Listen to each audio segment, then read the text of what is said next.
శ్రీ గురుభ్యో నమ. శ్రీమాత్రే నమ. మా భక్తి టీవీని ప్రోత్సహిస్తున్నటువంటి మా ప్రేక్షకులందరికీ ధన్యవాదాలు తెలియజేస్తూ 17 ఆగస్టు 2025 నుంచి 23 ఆగస్టు 2025 వరకు గల కాలానికి రాశి ఫలితాలు తెలియచెప్పుకుందాము. ముందుగా గ్రహస్థితులు. వృషభంలో చంద్రుడు ఉచ్చులో, అలాగే మిథున రాశిలో శుక్ర గురులు, కర్కాటక రాశిలో బుధుడు, సింహరాశిలో రవి కేతువులు, కన్యరాశిలో కుజుడు, రాహువు గారు వచ్చేసి కుంభరాశిలో, అలాగే వక్రించిన శని గారు మీనరాశిలో.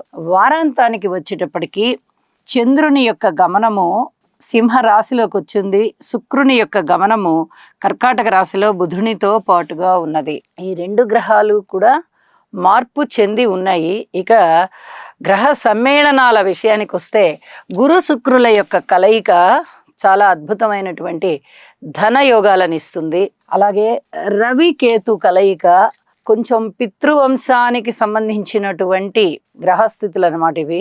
వీలైనంత వరకు పితృదేవతలని తలుచుకోవడం, అంటే గతించిన పెద్దలని తలుచుకోవడం, వారిని స్మరించుకోవడం, వారికి ఏదన్నా కొంచెం తర్పణం విడవడం, వారి పేరుతో అన్నదానం చేయడము, ఇలాంటివి చాలా చాలా మంచిది.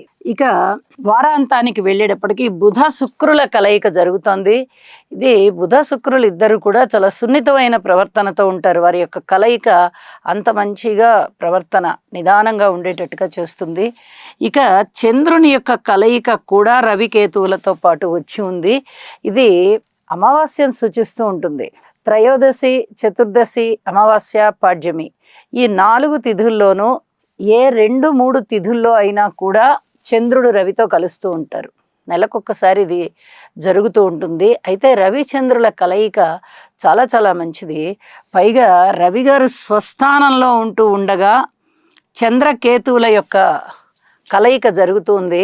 కొద్దిగా ఏదైనా అనుమానాలకి దారితీస్తూ ఉంటుంది. అంటే ఎక్కువగా ఇది నమ్మాలా వద్దా, మనని సరిగ్గా గైడ్ చేస్తున్నారా లేదా అనే లాంటి ఆలోచనలు వస్తూ ఉంటాయి. అవి ఏ రాశి వారికి వస్తున్నాయి అనేది ఆ రాశుల్లో తెలియచెప్పుకుందాము. రవిచంద్రుల కలయిక అయితే మటుకు చాలా మంచిదే. అలాగే దృష్టుల విషయానికి వస్తే గురువు గారి యొక్క 9వ దృష్టి రాహు గారి మీద పడుతూ ఉంది.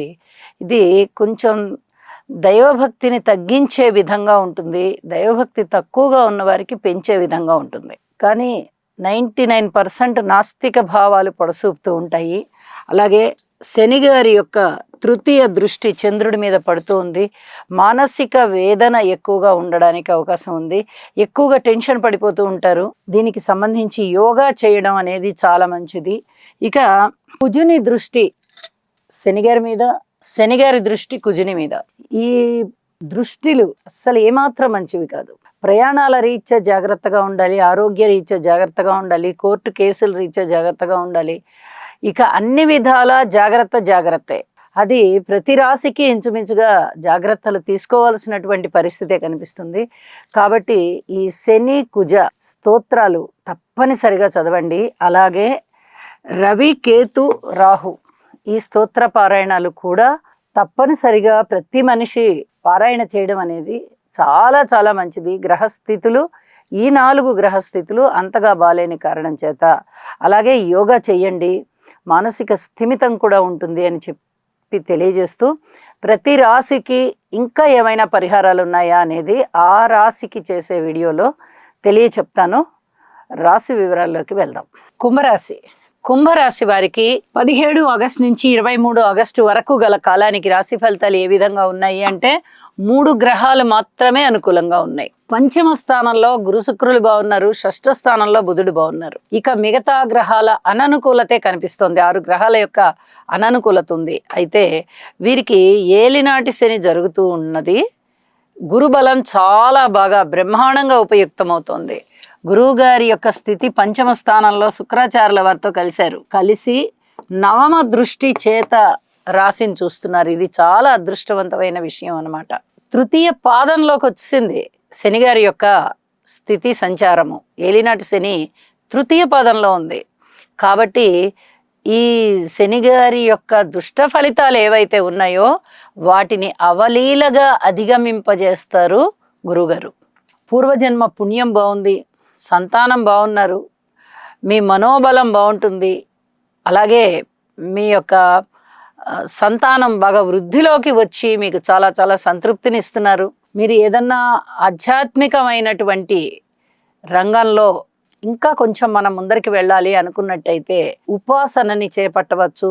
ఎవరి దగ్గరనైనా సద్గురువుల దగ్గర మంత్రోపాసన చేయవచ్చు. ఇదంతా కూడా చాలా అద్భుతమైనటువంటి ఫలితాలని తెచ్చిస్తుంది. అలాగే రుణభారాలు తగ్గుతాయి, కొత్త రుణాలు దొరుకుతాయి. ఆరోగ్యం విషయంలో పూర్వం కన్నా కొంచెం మేలుగా ఉంటుంది. అనారోగ్యం తగ్గుముఖం పడుతుంది. మిత్రుల యొక్క సహాయ సహకారాలు ఉంటాయి. విజయావకాశాలు కొన్ని పనులలో చాలా చక్కటి విజయావకాశాలు కనిపిస్తూ ఉంటాయి. ఇవన్నీ కూడా మీకు మానసిక ఆనందాన్ని తెచ్చిస్తూ ఉంటాయి. అలాగే కీర్తి ప్రతిష్టలు పెరుగుతున్నాయి. వచ్చే ధనము మీకు ఖచ్చితంగా వచ్చి తీరుతుంది. ఎక్కడ ధనం ఆగట్లేదు. వివాహాది శుభకార్యాలు కుదరడానికి ఆ పనులలో మీరు ఇంకో కొంచెం కృషి చెయ్యాలి. ఆ దిశగానే ఉన్నాయి. కుదురుతుందండి. అటు పెద్దలు ఇటు పెద్దలు అందరూ ఇష్టపడుతున్నారు, కానీ కూర్చుని మాట్లాడుకోవడానికి మనకి సమయం లేదు. ఇలాంటి కారణాలే చెప్పుకుంటూ కొద్దిగా ఆలస్యం చేస్తూ ఉంటారు. అలాంటి పరిస్థితి కనిపిస్తూ ఉంటుంది. భార్యాభర్తల విషయంలో అన్యోన్యత దెబ్బతినకుండా చూసుకోండి. ఇది చాలా చాలా చెప్పదగినటువంటి సూచన. వారాంతంలో కొంచెం పర్వాలేదు, కానీ వారం అంతా కూడా అనుమానాలతోనూ అపోహలతోనూ సాగుతూ ఉంటుంది. అలాగే వ్యాపార భాగస్వాములలో కూడా కాస్త ఐకమత్యం తగ్గే విధంగా ఉంది. రాజకీయ నాయకులకు కూడా అంతగా బాగుంది అని చెప్పడానికి రాదు. పితృవర్గరీత్యా కూడా మీరు కొన్ని స్తోత్ర పారాయణాలు చేసుకోవాలి. రవి, కేతు, రాహు, శని, కుజ ఈ గ్రహాలకి తప్పనిసరిగా చేసుకోండి. అలాగే భూములు, వాహనాలు అమ్మకాలు కొనుగోలు విషయాలలో అధిక జాగ్రత్తలు పాటించండి. ఎవరికంటే వారికి మాట హామీలేమి ఇవ్వవద్దు. మేము ఉన్నాం మీకు అనేటటువంటి భరోసా కూడా ఇవ్వవద్దు. ఏదైనా కష్టం వస్తే అప్పుడు చూద్దాంలే, ఇప్పుడు కాదు కదా, ఎప్పుడో కష్టం వచ్చినప్పుడు కదా అనేటటువంటి మాటని చెప్పి ఆ మాటని తీసేయండి తప్ప మేమున్నాం మీకేం పర్వాలేదని చెప్పి అలాంటి హామీలు ఇవ్వకండి. ఇది చాలా చెప్పదగినటువంటి సూచనగా తెలియజేస్తూ ఉన్నాను. ఇక ఎవరి విషయంలో అయినా, అది కార్మికులు, కర్షకులు, నేత పనివారు, చేతి వృత్తుల వారు, వ్యవసాయదారులు, విద్యార్థులు, అలాగే భార్యాభర్తలు, అలాగే ఉద్యోగస్తులు, ఎవరైనా సరే ఓర్పు కలిగి ఉండండి. మీ పని మీరు చేసుకుంటూ వెళ్ళండి. ఇది మటుకు చాలా చాలా చెప్పదగినటువంటి సూచనగా తెలియజేస్తూ, శని గారికి తైలాభిషేకం చేయించండి. వీలైతే శివారాధన చేసుకోండి. నవగ్రహ స్తోత్ర పారాయణలు ప్రతినిత్యము చేసుకోండి. మీ ఇష్టదేవతారాధన చేసుకోండి. మరింత శుభప్రదంగా ఉంటుంది.